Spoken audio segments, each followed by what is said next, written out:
Welcome to WTF, WesBank Talks Finance, the podcast that turns WTF moments into knowledge that you can use to make informed financial decisions.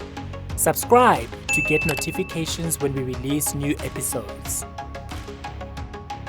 Today I've got very special guests from Integrated Advice, Esther Osh, who is the product head for Integrated Advice, and Nicole Fisher, the product manager or specialist for Integrated Advice.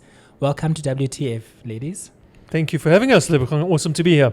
It is. Oh, good. Integrated Advice, that term or those two words. Why integrated advice? What does it mean? What is integrated advice all about? That's a very good question. And the way that we think about integrated advice is looking at a person holistically. So how can you free up cash in the immediate in order to make a better future? And I think it's important that as a person, you need to realize that there's certain things that you need to do. You need to make sure that you spend less than you earn. That's the basis of everything. There's sort of what we refer to as the sort of three important basic things that you need to do. Spend less than you earn, which is budgeting, managing your debt, which makes sure that you use the right debt for the right purpose at the right time, and then of course you need to save for emergencies because emergencies happen. That's fundamental and core regardless of who you are. And once you've got those three core things in place, you can then go into things like protecting your family, protecting your income, preparing for retirement, saving for your kids' education, and then true long-term wealth creation. Nicole, I don't know if you got... Absolutely. And I think that's what we're going to be chatting about a little bit today, is when it comes to managing your finances, actually, what are you doing to make sure you are thinking about some of the big purchases? For sure. And that for us is why absolutely it's integrated. You start at the beginning and you start building that up. Once you're at a point where you're spending less than you earn, you're managing that debt. You've got that emergency savings available for when things don't go according to plan. What are those steps that you need to take? And then when you start planning for these big purchases, which often take a lot of money, and there's a lot of angst, a lot of stress in the system when you actually need to start doing that. Interesting. I just have two questions. The first one being, why is it important? Why is it important for us, and us being financial institutions as a whole, why is it important for us to give this advice to our customers or to anybody for that matter, one?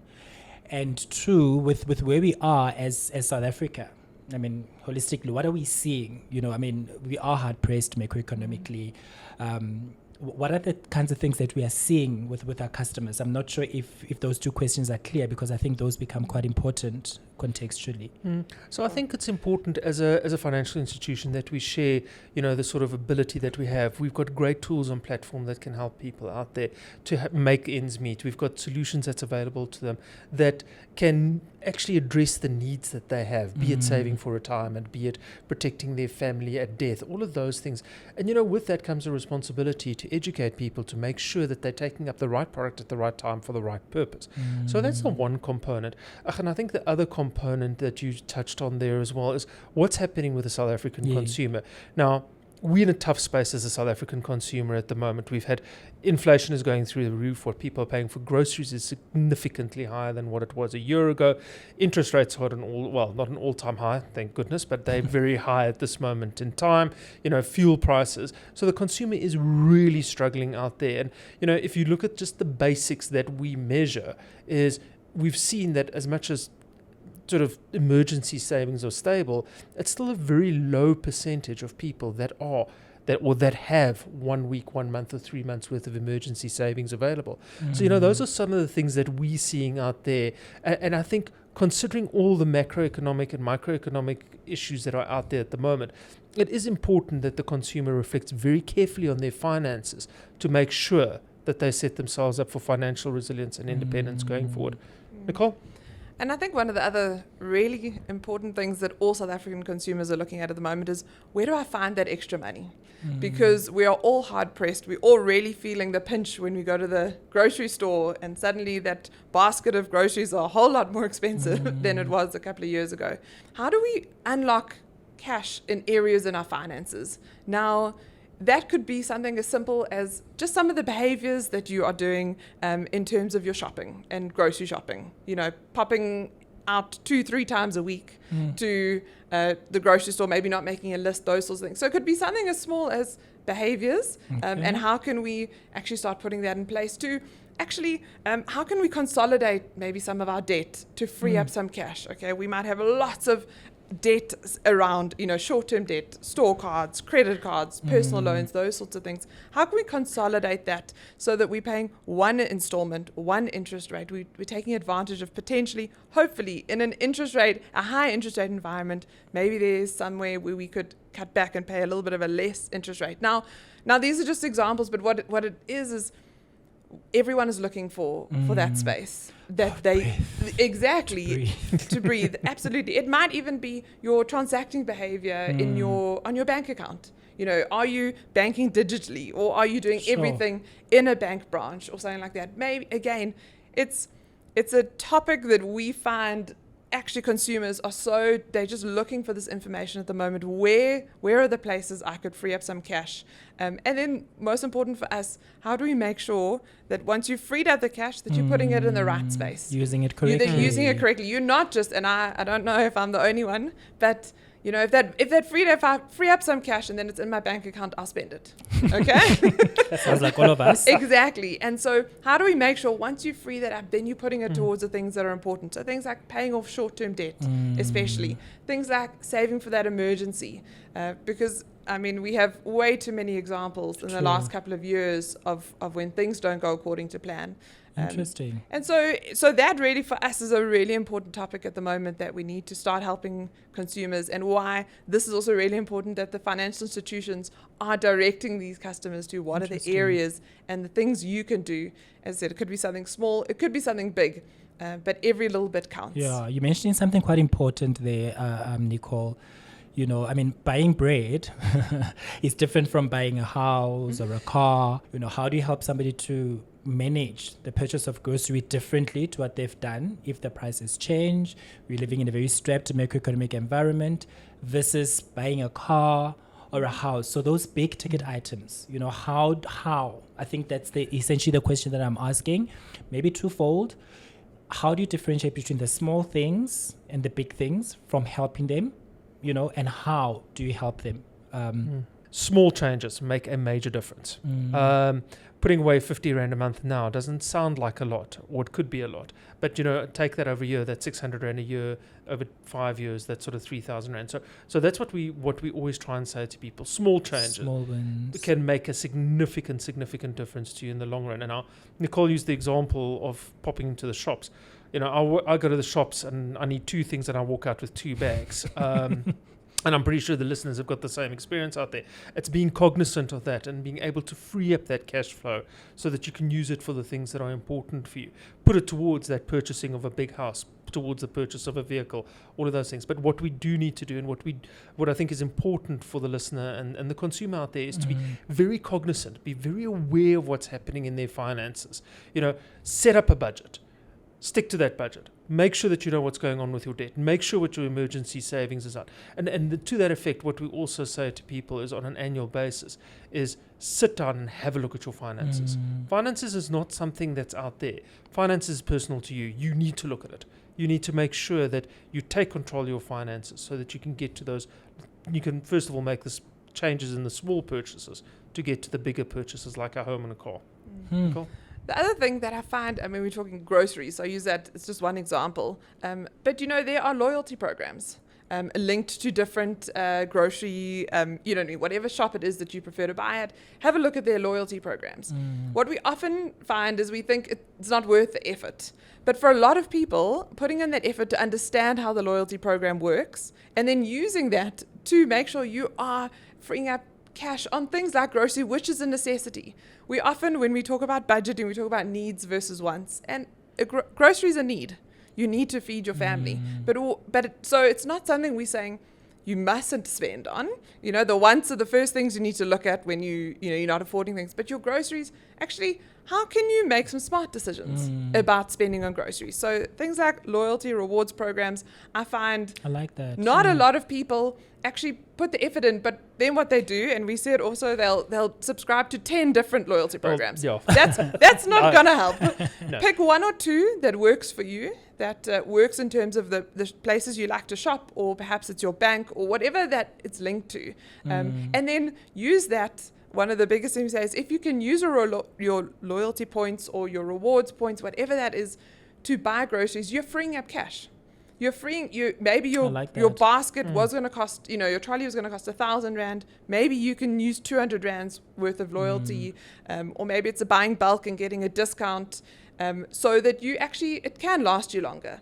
It's the small things, and we've said it a few times. It's the small things that make a difference, and I think sometimes things like that people don't focus on. They think it's not going to make a difference, but 100 rand saving or. Yeah. So to add to that, I mean, think about it. You put it down, you go towards just using a budget properly. And now we've got stats to say that people that use a budget, when actually stick to the budget, spend a lot more on things that are important, saving, investing, insurance. So that's the first thing. So use a budget. You're immediately going to know where your money is Visualization. going. Track your spend. And that comes down to, is the stuff jumping into your trolley or not? And then where can you free up money? And I mean, Nicole many times has seen when we do talks is how people say, I didn't realize I was spending this much on takeaways. I didn't realize I was spending this much on sort of entertainment. Track your spend and then use the loyalty programs. And to Nicole's point is become a ninja at the loyalty program that you've chosen and work that system. Because just using a budget, using that, you can free 300, 400, 500, 600 rand a month up very easily. Go through your bank statement. Make sure that the debit orders that's going off is stuff that you use. Interesting. I mean, what I'm hearing, it's not necessarily the what. So the what is quite clear that you have to get groceries, right? It's how you go about making those priorities. And Esther, you mentioned something quite important, that you see stats, and I'm not sure how you're tracking it. Are there tools in place? Are there things that are used? I mean, I'm just thinking, if I'm used to partying every weekend and spending an X amount of money, how are you going to make sure that I change that habit as your consumer, for example? And I'm simplifying a very complex situation. Or whatever. I'm used to shopping when I'm feeling a bit down and overspending money and regretting it. How, firstly, do you see that I do that? And how do you then influence, me to change that behavior essentially? So I think, again, it comes down to that case of being aware of where your money is going. Now, there's a couple of ways that you can do that. The first way you can do it is the old-fashioned way, which is pen and paper. And I actually have a friend of mine that sits and writes down, I spent $5 on parking, and does it very manually. You can do an Excel spreadsheet, or you can use the tools that are available on your banking platform as well, that can show to you, listen, I've spent this amount of money on takeout, streets, all of those type of things. And look at it. And again, it's that component of being in control of your finances. Sit down, have a look. Once a month, sit down and say, okay, this is my budget for the month ahead. This is how much I spent on it. There's all sorts of quick tips and tricks and things that people can do in order to manage their own finances. But the important thing is they need to work it in a way that works for them. For me, working on the tool, on the app is great. Whereas someone might want the Excel spreadsheet or the booklet. It's what works for you to visualize your money and see what's important. And of course, getting advice when you need it is, I think, important as well, especially when you start getting into the more complex things like life cover, funeral cover, wills, disability cover, saving for retirement, saving for kids' education. Getting the right advice from the right people is important as well. And I mean, and Nicole, I don't know if you would want to add to that, or maybe take this one on. I'm just thinking big ticket items. They're very daunting. If you're wanting to get a car or a house, Esther, you spoke about tools. Do these tools help to that extent of helping you plan for those big ticket items? Sure. So I wanted to add one thing. I often say that budgeting is a simple process to solve something that's complex. People often get it the other way around. They think budgeting is complex and it's solving something simple, but it's actually not. It's a simple thing to put in place to solve something that's pretty complex, because when you are overspending, it's quite difficult to then get to a point where you go, okay, I've got to reverse all of that sort of learned behavior, because it is learned behavior. So absolutely, tools are So important. As Esther said, find what works for you. And for me, what works for me is a lot of the automated budgeting tools that are available. So it's on the banking app. And what it does is it actually tells me what I'm spending on, especially the unconscious spend items. And I'm going to use that eating out and treats entertainment category. When I talk to a lot of people, they know exactly how much they are spending on rent. They know how much they're spending on their home loan. They know how much they're spending on their car, because that's an amount that goes off once a month. They see the transaction, standard amount. They don't know how much they're spending on takeaways, because every week it's a small amount. It's 100 Rand here. They don't know how much they're spending on takeaway coffee. Now, we walked in here and you had a coffee in your hand. Now, a lot of people I speak to don't actually know how much they're spending, that 30 Rand, 40 Rand on a cup of coffee. If that's every day of the week, 5 days of the week, 4 weeks in a month. Again, those sorts of unconscious spend items are areas where people have no idea what they're spending on. So again, really important. Where I find it helps is when there is an automated tracking tool that tells me exactly how much, because I may have forgotten that on my way on Saturday for my exercise, I quickly grabbed a cup of coffee. I forgot to write it down in my little bookie because I didn't have my bookie with me. And again, those sorts of things. But when it comes to, I mean, you were asking about big ticket items. When it comes to budgeting, it's really important that planning for that big ticket item is also put into your budget. So again, something people often think is budgeting is about your income minus your expenses. But you also need to budget for savings. You need to budget towards putting a deposit down. And so for me, on whether it's a car, a house, whatever that thing is, actually putting your savings into your budget as well, your retirement savings. It's a concept about, and they say it's called save and then spend. Well, basically, and pay yourself first. So when you get your salary in every month, first put that money aside towards your savings. Okay, maybe be it long-term saving for retirement, maybe short-term savings for emergency, maybe saving towards a deposit on an asset. Start with that and then spend what's left over. People get it the wrong way around. We all start with, okay, I got my salary, let me spend, and then I'll save what's left. And so that concept is so important when it comes to the big ticket items. Actually planning and preparing for these big ticket items. Because as I said, you will know how much you're spending on your car every month. But when it comes to putting things in place to buy the car, are you actually putting that into your budget? And that for me is a really important principle. And actually the best advice I ever got when I wanted to buy a car was, before you buy, and I know Esther and I share this, we love it, but before you buy a car, work out how much you want to spend. So, okay, I can afford, so I do my affordability, I can afford 5,000 Rand a month. Before I go buy that car, I take 6 months and I put 5,000 Rand a month in a savings account. There are two benefits of that. The first is, by the time I'm ready to buy the car, I have a nice deposit built up. Okay, so even my installments will come down even more. And The second thing is, I'm now used to not having that 5,000 Rand in my account. Affordability is an interesting concept, because I think people, they go, no, I can afford it, until they're in the situation, and it's now they can't get out of it. Now they've bought that asset, and now we're 4 months down the line and they're stuck. And so it's the best advice I ever got. And it's both for first-time purchases of a house or a car, and for people who want to upgrade. I like that. Because exactly they said, no, it's time to upgrade my car. Okay, I can afford another 3-4 grand. Before I go and upgrade, let me put that extra 3-4 grand in an account. When I upgrade it, again, it's about making sure that we are putting plans in place. Finances and managing your finances is all about having a plan. I like that, and you touched on something quite important, which we'll get to, in terms of, you think that you can afford 5,000 Rands until you have to, then you realize. We'll touch on the total cost of ownership. But I thought it's quite important that I ask, because there's always these concepts around, save this percentage of your salary, debt shouldn't be this much or more than this, that, and the other. The tools that you're referring to, do they have, allow me to say, that intelligence behind them? Do they say you should be saving this much, or how? Because I know, for instance, that, a certain percentage goes towards savings. but I don't use any tool. I'll be the first one to admit.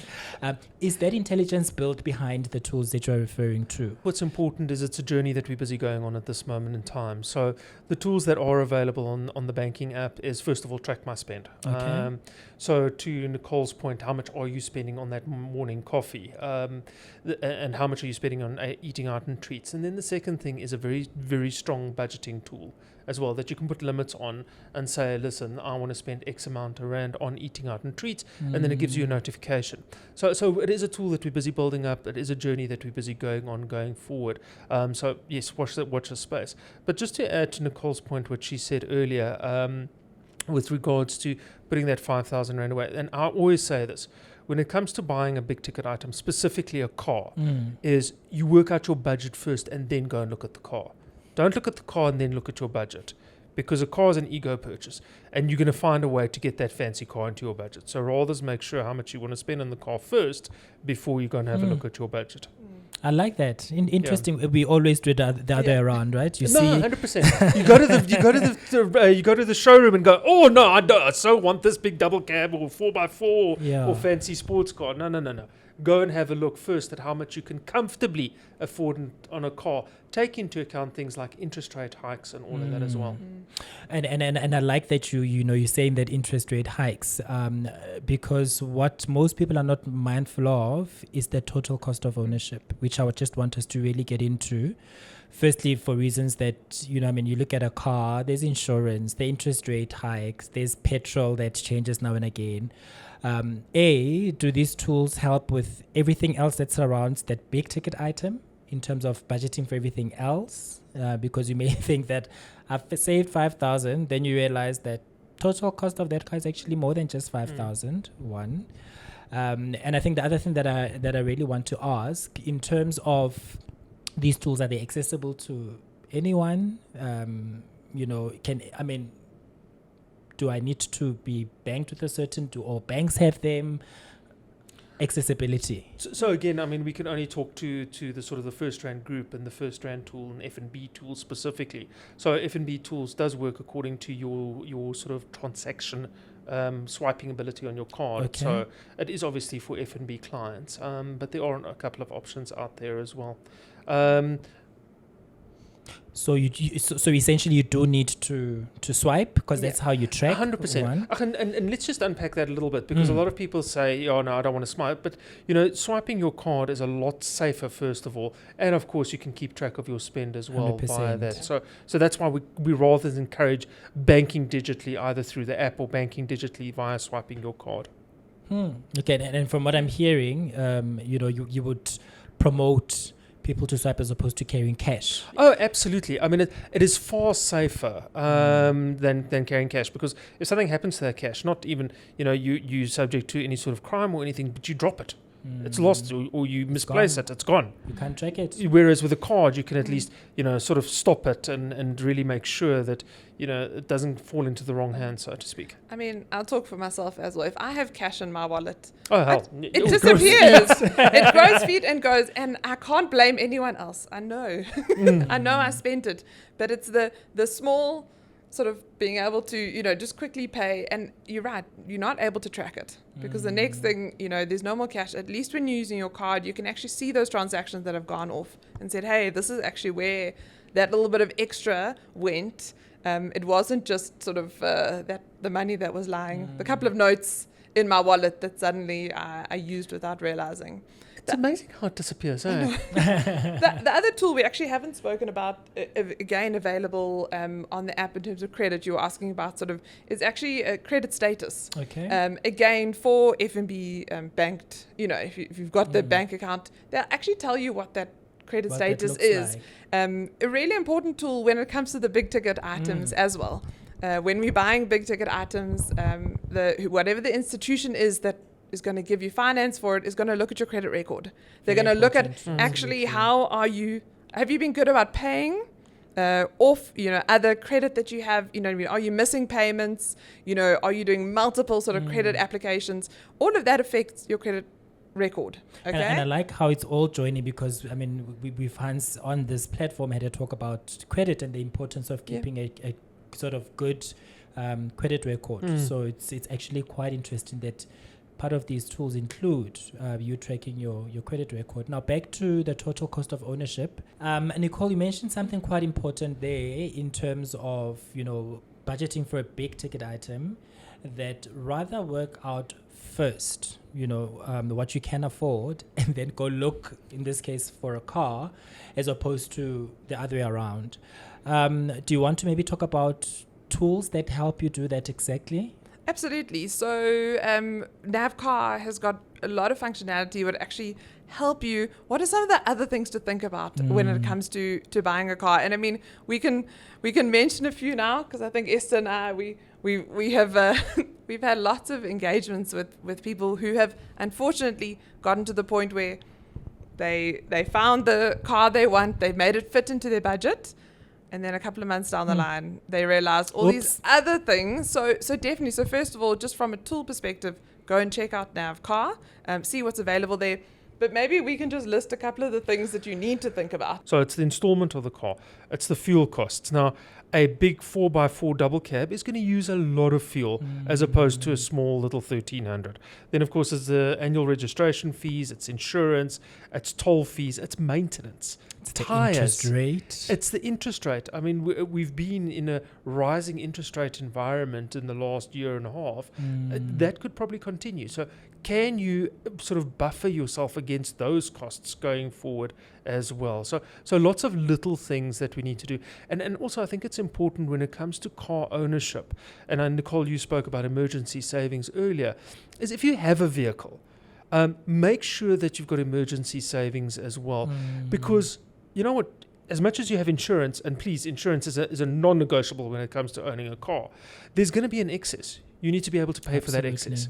So make sure that you got the emergency savings. And that's where Nicole spoke about putting that in your budget as well. Nicole? I mean, Esther mentioned tires.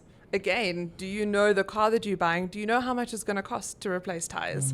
I mean, we're currently sitting in Joburg, and the potholes are a real thing. And it's something that we come across very often, and it's very easy to pop a tire. Do you know how much that replacement tire is going to cost? Again, the bigger the vehicle, the fancier the vehicle, the more expensive that tire is. Again, all things to think about that you don't think about when you've got those little heart eye emojis, when you are in the dealership and there's this brand new, and you get that new car smell. You forget about all of those things that are actually a really important part of actually purchasing. And I mean, from what I hear, it really boils down to doing the homework. Research, absolutely. When it comes to buying a vehicle, comes to having a vehicle, maintaining a vehicle, research 100%. But I think it's also a little bit broader than that. It's taking control of your finances. Know what's going on with your money. Where's your money going? Are you spending on the things that are important to you? Are you spending on your needs, not your wants? How can you free up cash? Because yes, a car's awesome now. It's amazing now. But you know what? You need to save for kids' education. You need to save for retirement as well. So it's looking at your finances holistically as opposed to just the one component. Happy. And I mean, just to maybe wrap off, because you've dropped quite a lot of gems, and I'm sure they'll be very helpful to the listeners out there. In terms of what you are seeing on the tool, because you are tracking, you are seeing certain trends, what is that one key takeout based on what you are seeing on the tool that you'd like to leave the listeners with? I think we're talking about big ticket items and things. I think for me, the biggest thing is save towards a deposit. Okay. It doesn't matter how big or how small it is, but actually start putting yourself in that position where you're not going to try and finance 100% of whatever you are trying to buy. And it's something that I think a lot of us, we have the need. The big ticket item is a need. You need wheels. You need to get from A to B. Putting some plans in place and actually starting to prioritize putting some money down as a deposit will lessen the burden on you monthly as it goes. And I think that's what people forget. So for me, if I know Esther's got lots of tips, but I think if on this, since we're talking about it, I think maybe the biggest tip that I could give is prioritize, plan for it, and put down some money for a deposit. Start saving towards that, so that it does ease the burden going forward while you are paying off whatever that asset is. Great, Esther. I think I've been racking my brains for one succinct thing, and I think the biggest thing I can say to you is invest in yourself by understanding your money. Invest in your money and your future by understanding where your money is going. Regardless of how much you earn. Regardless of how much you earn. I like that. So even if you are earning, 3,000 Rand a month, know what's going on with your money. If you're earning 300,000 Rand a month, know what's happening with your money and get the advice from the right people. Great. Thank you. I've certainly learned a lot of things on my end. Thank you for your time. Thank you for great integrated advice. I know one of the things that I personally need to look at is my expenditure, track my expenditure, especially for airtime and data with all the load shedding. But I've certainly learned a lot. Esther and Nicole, thank you so much for coming through and sharing these gems with us. We really appreciate it. Thank you very much for having us. Thank you. It really was wonderful. Thanks for listening. We hope that you found it useful. Now go and subscribe to be notified when our next informative episode is available.